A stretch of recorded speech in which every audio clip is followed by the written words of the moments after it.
यदि आप गोरखपुर या लखनऊ से अयोध्या आ रहे हैं राष्ट्रीय राजमार्ग NH-27 से और आप इस अंडरपास से अगर अयोध्या में प्रवेश करते हैं तो यहाँ से राम मंदिर की दूरी कुल 3 किलोमीटर की है। तो हम चलते हैं, आपको मैं दिखाने का प्रयास करूँगी कि आप कैसे राम मंदिर पहुँचेंगे। आप जब यहाँ पे प्रवेश करेंगे तो सबसे पहले आपको ये सूर्य स्तंभ देखने को मिलेगा। शाम के टाइम अगर आप इस सड़क पर आएंगे, इस मार्ग पर आएंगे तो ये काफ़ी खूबसूरत दिखेगा। इसमें जय श्री राम लिखा हुआ है। चूड़ामणि चौक के इस रास्ते पर ये जगह जगह पर लगाई गई हैं जो अयोध्या की खूबसूरती में और चार चांद लगाते हैं। आप जब अयोध्या में प्रवेश करेंगे तो आपको यह महसूस ज़रूर हो जाएगा कि आप धर्म नगरी अयोध्या में हैं। पहले यहाँ पर जाम का जाम झेलना पड़ता था। जैसे जैसे अयोध्या में पर्यटकों की संख्या बढ़ी है, प्रतिदिन 1 से 1.5 लाख पर्यटक अयोध्या पहुँचते हैं, तो उनको कोई असुविधा ना हो, अयोध्या वासियों को कोई असुविधा ना हो, इसका ख्याल रखते हुए अयोध्या की लगभग हर मार्ग को विस्तार रूप दिया गया है। उदया चौराहे पर जो ओवरब्रिज बना है उससे जोड़ता है। आप अगर उदया चौराहे से अयोध्या में प्रवेश करते हैं तो इस ओवरब्रिज से होते हुए चूड़ामणि चौक आ सकते हैं और सामने जो ये रास्ता आपको दिख रहा है ये सीधा हमें रामपथ पहुंचाएगा। सब मिला करके ये अयोध्या का सबसे महत्वपूर्ण स्थान है। सामने ये रहा टेढ़ी बाजार ओवरब्रिज यानी कि गुरु वशिष्ठ चौक, जो रामलला की प्राण प्रतिष्ठा के बाद नाम बदला गया। खाने की भी सुविधाएं हैं, रहने की भी सुविधाएं हैं, तो आप यहाँ पर आके स्टे कर सकते हैं। दीवारों पर यहाँ पर तमाम तरीके की डिज़ाइनें बनाई गई हैं जो अयोध्या आने वाले पर्यटकों को अपनी ओर आकर्षित करते हैं। और ये सामने रहा रामपथ, जहाँ से आप राम मंदिर जा सकते हैं। नमस्कार, मैं ज्योति और आपका स्वागत है हमारी नई वीडियो में। यदि आप गोरखपुर या लखनऊ से अयोध्या आ रहे हैं राष्ट्रीय राजमार्ग NH-27 से और आप इस अंडरपास से अगर अयोध्या में प्रवेश करते हैं तो यहाँ से राम मंदिर की दूरी कुल 3 किलोमीटर की है। आप यहाँ से प्रवेश करेंगे और इस ओर जाएंगे। जैसा कि विकास प्राधिकरण का जो ये बोर्ड लगा है इसमें भी साफ दर्शाया गया है कि यहाँ से टेढ़ी बाजार यानी कि गुरु वशिष्ठ चौक 2 किलोमीटर, श्री राम का मंदिर 3 किलोमीटर और यहाँ से श्री राम चिकित्सालय की भी दूरी उतनी ही है। हनुमानगढ़ी की दूरी 4 किलोमीटर है, दशरथ महल की दूरी 4 किलोमीटर है, कनक भवन की भी दूरी 4 किलोमीटर। प्रांतीय खंड लोक निर्माण विभाग की तरफ से ये बोर्ड लगाया गया है। नया घाट की दूरी यहाँ से 5 किलोमीटर है और लक्ष्मण किला की दूरी यहाँ से 6 किलोमीटर है। और सबसे पहले आप जब यहाँ पे प्रवेश करेंगे तो सबसे पहले आपको ये सूर्य स्तंभ देखने को मिलेगा। इस सूर्य स्तंभ को आप ध्यान से देखिए, कितनी खूबसूरती से ये सूर्य स्तंभ बनाया गया है। क्योंकि ये सूर्य स्तंभ आपको अयोध्या की विकास प्राधिकरण ने अयोध्या को सजाने और संवारने में कोई कसर नहीं छोड़ी है। इस सूर्य स्तंभ पर सूर्य के साथ साथ जय श्री राम और कमल के फूल भी बने हुए हैं और उसमें जय श्री राम भी लिखा हुआ। इस मार्ग को बहुत ही खूबसूरती से सजाया और संवारा गया है। अयोध्या में साफ सफाई का भी खास ख्याल रखा जाता है। तो हम चलते हैं, आपको मैं दिखाने का प्रयास करूंगी कि आप कैसे राम मंदिर पहुंचेंगे। मैं आपको एक बात ये भी बता दूं कि इस स्थान को पहले मोहबरा के नाम से जाना जाता था, मोहबरा चौराहे के नाम से जाना जाता था। अब इस पथ को, इस स्थान को चूड़ामणि चौक के नाम से भी जाना जाता है। आप यहाँ से थोड़ा सा आगे बढ़ेंगे तो अयोध्या का यहाँ पर हर एक्टिविटीज़ कराई जाती है। यहाँ पे बच्चों के लिए शूटिंग सीखने की भी व्यवस्था है। ये भवदीय पब्लिक स्कूल है जो आपको चूड़ामणि चौक पर ही देखने को मिलेगा। अयोध्या का प्रसिद्ध स्कूल है। अब हम आगे चलते हैं और आपको यहाँ के बारे में हम दिखाते हैं। आप इस मार्ग की खूबसूरती को देखिए, यहाँ की फसाड लाइटों को देखिए। ये इतनी खूबसूरती से इस फसाड लाइटों को लगाया गया है। फिलहाल आप अयोध्या में किसी भी महत्वपूर्ण मार्ग से जब अयोध्या में प्रवेश करेंगे तो आपको ये फसाड लाइटें हर हर जगह देखने को मिल जाएंगी और ये फसाड लाइटें हर जगह अलग अलग तरीके से लगाई गई हैं। इस फसाड लाइट को देखिए, ये एक स्तंभ की तरह, और इसमें जय श्री राम लिखा है। जब शाम होती है तो ये जो आपको वाइट कलर का बीच में दिख रहा है, इसमें लाइट जलने लगती है जो अयोध्या आने वाले पर्यटकों को अपनी ओर आकर्षित करती है। शाम के टाइम अगर आप इस सड़क पर आएंगे, इस मार्ग पर आएंगे, तो ये काफ़ी खूबसूरत दिखेगा। आगे कुछ लाइटें जल गई हैं, फसाड लाइट।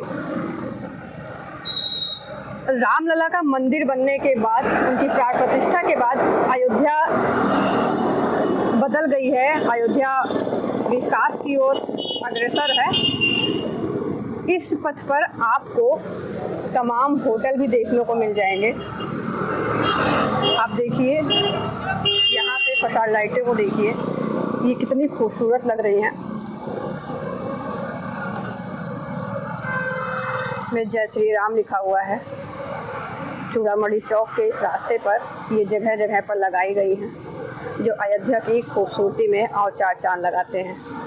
आप अयोध्या में जब आएंगे, आपको अयोध्या में आप कहीं से भी प्रवेश करेंगे, चाहे वो राम पथ हो, चाहे वो NH-27 हो, आप जब अयोध्या में प्रवेश करेंगे तो आपको यह महसूस ज़रूर हो जाएगा कि आप धर्म नगरी अयोध्या में हैं। क्योंकि विकास प्राधिकरण ने, अयोध्या नगर निगम ने अयोध्या को सजाने और संवारने में कोई कसर नहीं छोड़ी है। हर जगह पर ऐसी फसाड लाइटों का प्रयोग किया गया है जिसमें जय श्री राम लिखा है, किसी में धनुष बना हुआ है, किसी में सूर्य स्तंभ बना हुआ है, और फसाड लाइटों का सबसे ज़बरदस्त काम हुआ है। तो आप अयोध्या में आएंगे तो आपको अब अयोध्या में आते ही ये महसूस हो जाएगा कि आप राम की नगरी में हैं। इस रोड पर तमाम आपको दुकानें देखने को मिल जाएंगी, तमाम होटल भी बन गए हैं। अगर आप अयोध्या आते हैं और आपको स्टे करना है तो आप चूड़ामणि चौक भी आ सकते हैं। यहाँ पर आपको तमाम होटल भी देखने को मिलेंगे और खाने और रहने की भी तमाम सुविधाएं देखने को मिलेंगी। एक से एक बड़े रेस्टोरेंट भी यहाँ पर हैं। इस दोनों तरफ के इस मार्ग को देखिए, इतनी खूबसूरती से सजाया गया है और साथ ही साथ सफाई का भी विशेष ध्यान रखा गया है। अयोध्या की हर सड़क को विस्तार रूप दिया गया है, जिसमें से एक यह भी सड़क है।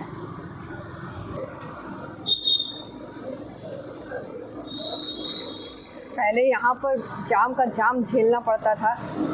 जैसे जैसे अयोध्या में पर्यटकों की संख्या बढ़ी है, प्रतिदिन 1 से 1.5 लाख पर्यटक अयोध्या पहुँचते हैं, तो उनको कोई असुविधा ना हो, अयोध्या वासियों को कोई असुविधा ना हो, इसका ख्याल रखते हुए अयोध्या की लगभग हर मार्ग को विस्तार रूप दिया गया है। अब हम पहुंच चुके हैं चूड़ामणि चौक। आप चौराहे पर लगे इस चूड़ा को देखिए,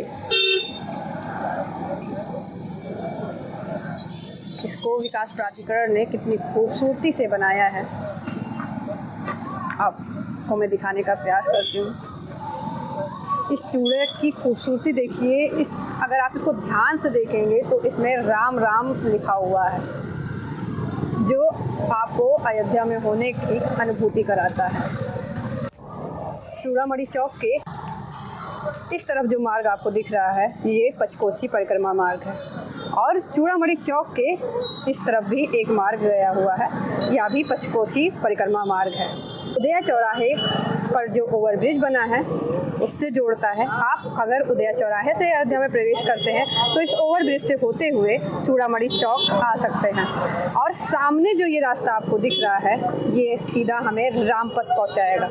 यहाँ पर रामलला की प्राण प्रतिष्ठा के साथ साथ एक नई ओवरब्रिज का निर्माण कार्य भी हुआ है। उधर से ही आपको लेकर चलूँगी और सीधे रामपथ लेकर चलूँगी और वहाँ पे से आपको राम मंदिर दिखाऊंगी। तो अब हम सीधे चलते हैं। ये मार्ग हमें गुरु वशिष्ठ चौक यानी कि टेढ़ी बाज़ार पहुंचाएगा। इसी टेढ़ी बाज़ार पर रामलला की प्राण प्रतिष्ठा के साथ साथ एक नई ओवरब्रिज का निर्माण कार्य हुआ है। यह मार्ग NH-27 से भी सटा हुआ है और गुरु वशिष्ठ चौक यानी कि टेढ़ी बाज़ार से भी सटा हुआ है। रामपथ से जुड़ा हुआ मार्ग है। पंचकोसी परिक्रमा मार्ग है, सब मिला करके ये अयोध्या का सबसे महत्वपूर्ण स्थान है। इस कारण यहाँ पर जाम का झाम भी झेलना पड़ता था, सबसे ज़्यादा भीड़ यहाँ पर होती थी। लेकिन रामलला की प्राण प्रतिष्ठा के साथ साथ इस मार्ग को विस्तार रूप दिया गया, 4 लेन बनाया गया और सबसे बड़ी बात यहाँ का नाम भी बदला गया।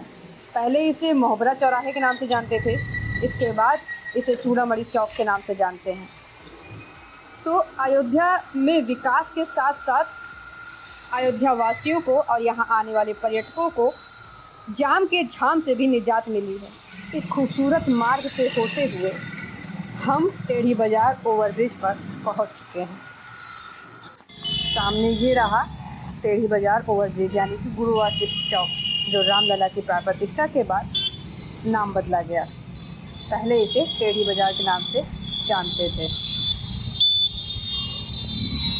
इस ओवरब्रिज के जो ये दाहिनी तरफ रास्ता गया है, ये आपको अयोध्या जंक्शन रेलवे स्टेशन पहुंचाएगा और ये जो बाईं तरफ गया है, इससे आप गुरु वासिष्ठ चौक जा सकते हैं। फ़िलहाल हम आपको ओवरब्रिज के ऊपर से लेकर चलते हैं। आपको मैं अपनी अगली वीडियो में इसके नीचे की भी जानकारी दूंगी कि आप अगर ओवरब्रिज के नीचे से जाते हैं तो आप कहाँ कहाँ अयोध्या के किस स्थान पर जा सकते। ओवरब्रिज पर चढ़ चुके हैं और मैं आपको यहाँ से लेकर चलती हूँ और यहाँ की खूबसूरती दिखाने का प्रयास करती हूँ।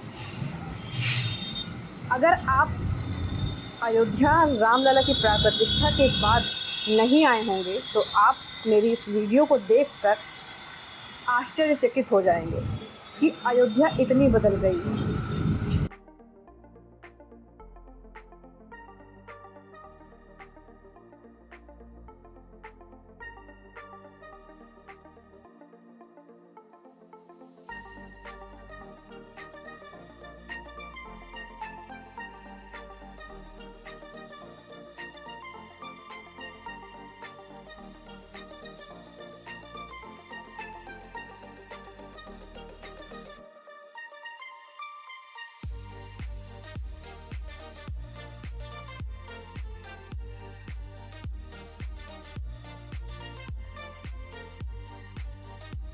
ओवरब्रिज पे चलते चलते अब हम गुरु वासिष्ठ चौक के काफ़ी करीब पहुंच चुके हैं। अब हम ओवरब्रिज से नीचे उतरेंगे। सामने आपको ये जो बिल्डिंग दिख रही है, ये मल्टी लेवल पार्किंग के रूप में इसको डेवलप किया गया है। इस ओवरब्रिज के दोनों तरफ ये बिल्डिंगें बनाई गई हैं। इस बिल्डिंग में आपको पार्किंग से लेकर रहने खाने की सुविधा मिलेगी। यहाँ पे फूड कोर्ट भी है, खाने की भी सुविधाएं हैं, रहने की भी सुविधाएं हैं, तो आप यहाँ पर आके स्टे कर सकते हैं। फ़िलहाल अब हम आगे की ओर चलते हैं। शाम हो चुकी है, यही कारण है कि ये जगह जो है और खूबसूरत देखने को मिल रही है। दीवारों पर यहाँ पर तमाम तरीके की डिज़ाइनें बनाई गई हैं जो अयोध्या आने वाले पर्यटकों को अपनी ओर आकर्षित करती हैं। साफ़ सफाई का भी खास ख्याल रखा गया है। हम ओवरब्रिज से नीचे की ओर उतरते हैं। सामने आपको रामपथ दिख रहा होगा। जब आप इस ओवरब्रिज से नीचे उतरेंगे और रामपथ पर आएंगे, यहाँ से राम मंदिर की दूरी कुल 900 मीटर होगी। आप रामपथ से सीधे राम मंदिर जा सकते हैं। आप अगर इस रामपथ से जाएंगे तो ओवरब्रिज से उतरते ही आपको ये जो बाईं तरफ रास्ता दिख रहा है, ये मल्टी लेवल पार्किंग के बगल से, ये रास्ता आपको अयोध्या धाम रेलवे जंक्शन लेकर जाएगा। अगर आप रामपथ से अयोध्या आते हैं तो आप इस रास्ते से भी रेलवे स्टेशन जा सकते हैं। शाम का समय है इसलिए भीड़ ज़्यादा है। मैं आपको उस तरफ लेकर चलती हूँ और ओवरब्रिज के दाहिनी तरफ का भी मार्ग दिखाने का प्रयास करती हूँ। जो ये ओवरब्रिज के दाहिनी ओर ये रास्ता जो गया है, इधर से आप रानोपाली जा सकते हैं। ये आपको NH-27 से भी जोड़ता है। और ये सामने रहा रामपथ, जहाँ से आप राम मंदिर जा सकते हैं। तो जय श्री राम, मिलते हैं अगली कड़ी में।